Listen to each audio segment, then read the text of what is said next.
Hey, YouTube community, it's your favorite apostate and undude 2 here, once again exposing those Watchtower inconsistencies and freeing you from the prison of your very own mind. Now, when I do my presentations here on YouTube, I typically try to approach things from a new perspective and from a fresh angle.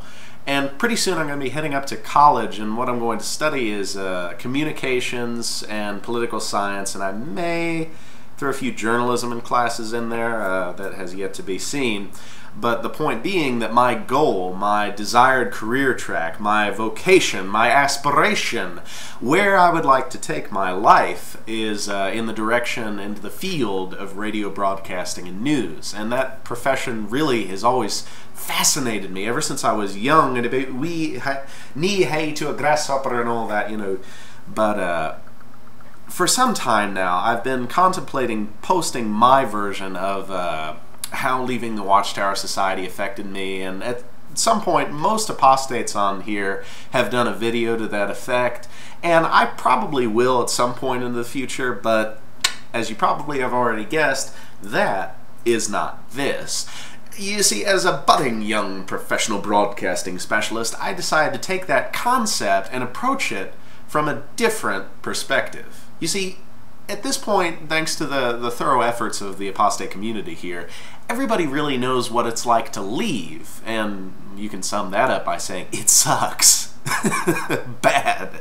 But what isn't discussed about quite as much is what one goes through intellectually and emotionally while one is still on the inside of the Watchtower Society. And so it is for this reason that I have entitled my video, How Being Inside the Watchtower Affected Me.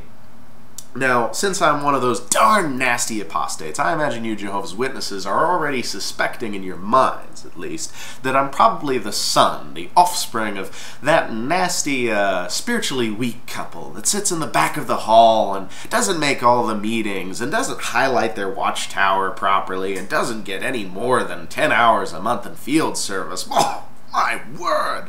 That weak couple. See, if you're assuming that, you're wrong, actually. My mother, who I was raised by my mother, by the way, she and my father got divorced, as a matter of fact, due to this religion. But that's another topic entirely. My mother has been a pioneer, one might even say the head pioneer of the congregation, the one that the elders turn to inspire the weak sisters. She's been a pioneer for the majority of my life. Out of the last 18 years that I've even been in existence, she has pioneered for at least 14 of them. And this is all the more impressive considering that she wasn't baptized until like 1991, I believe. Don't quote me on that. But in any event, the point being that she went much further in my indoctrination than even most other witness families did, and this led to a lot of social ostracism even on the inside of the organization. But once again, I'm really sort of getting off topic. How did growing up in that environment affect me? When it really struck me was here recently when I was reading a series of articles in the New Young People Ask book under the topic of your spiritual growth or your spiritual direction or what have you. But what the articles really highlighted to me was what's been wrong the whole time. Jehovah's Witness youth are extremely conflicted. This is an almost daily ritual that the youth endure, and it's something called cognitive dissonance. It's actually a propaganda technique that, incidentally and somewhat ironically, propaganda techniques has gone into in much detail. It can be summed up like this. Cognitive dissonance is an uncomfortable feeling caused by holding conflicting ideas simultaneously. What ideas are being conflicted? Well, very simply, the teachings of the Bible and the teachings of the Watchtower are constantly being conflicted. And also, the normal behavior of youth that is painted as evil by the governing body. So you have what is normal and rational, and that is being portrayed as something wrong. And then you have that conflict just battling within the mind of the youth constantly. And this was true for me. I'll give you an example.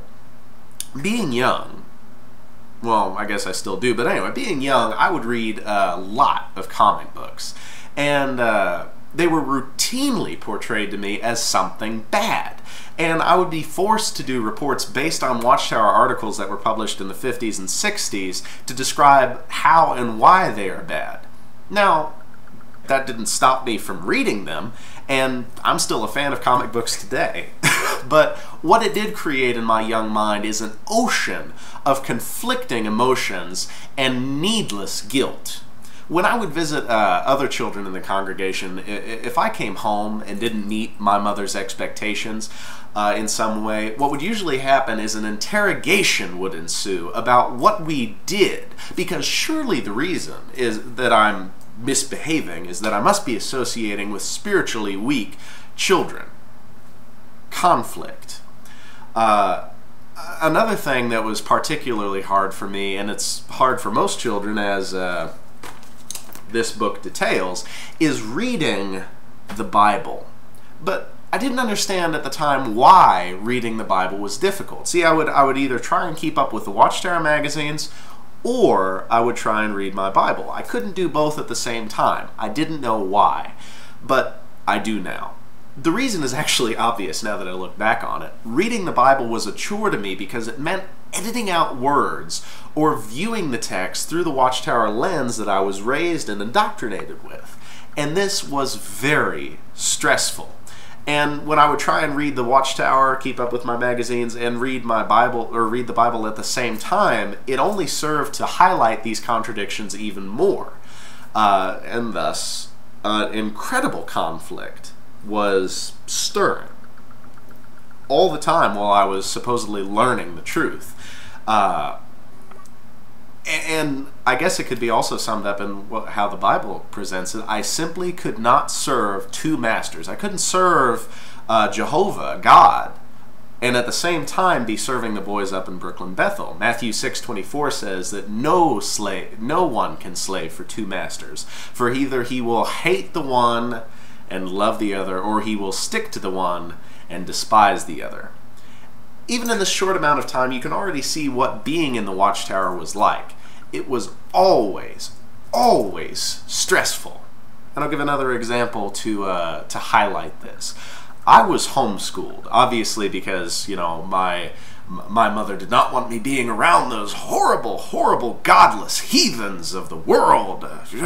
So, being homeschooled, I had an extra amount of time, or extraordinary, there we go, amount of time on my hands. And so, I was always encouraged to spend that time in the ministry.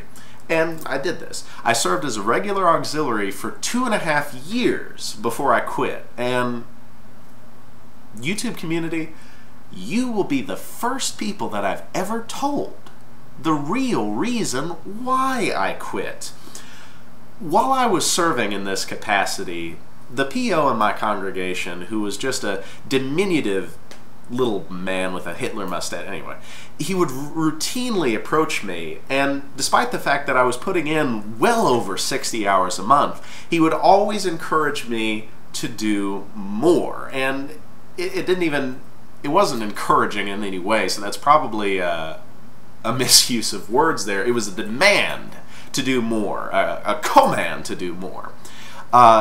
Really, no matter how much I did in the ministry, it was never enough. And this is the guilt-ridden confines that you live in while you serve the men at Bethel. No matter how much you do, it's not satisfactory. And also, while I was an auxiliary pioneer and putting in those hours and placing incredible amounts of literature, it would also ostracize me from my friends who went to school and would only put in about 10 hours a month. So it's just creating this divide in which you really don't have a place to fit in. You're all by yourself where they can sink their claws right into you. I can remember the conditions of even going to a simple movie with some of the brothers and sisters. We were regularly told, and you know, this was a discussion amongst ourselves, not to discuss what movies we were going to see outside of the group, really for fear that we would violate in some way other people's consciences. Now bear in mind, we weren't going to see R-rated movies, but it was still this sword of Damocles that was constantly being dangled over our heads for fear that somebody might take offense and somebody might be stumbled. And then they would proceed to lord their conscience, or tout their conscience and lord it over you. I could go on for literally hours, highlighting instance after instance of the mental incarceration that you were placed under as a Jehovah's Witness, but I will leave it as this. Witnesses, I know what it's like. I know the daily pressure and guilt that you live through, and I assure you that this isn't merely the strain or the pressure of Satan's world. It's the unbearable burden of being shackled to men's expectations. My apostate friends, I know that all of you have your own unique experiences of being within the confines of the society, so please, if you are so inclined, post a video response to this video and share to YouTube what it was like, the details for not you leaving the Watchtower, but what it was like within the confines of the Watchtower. I look forward to the thoughts and expressions of everyone on this topic, and remember, life is a state of mind.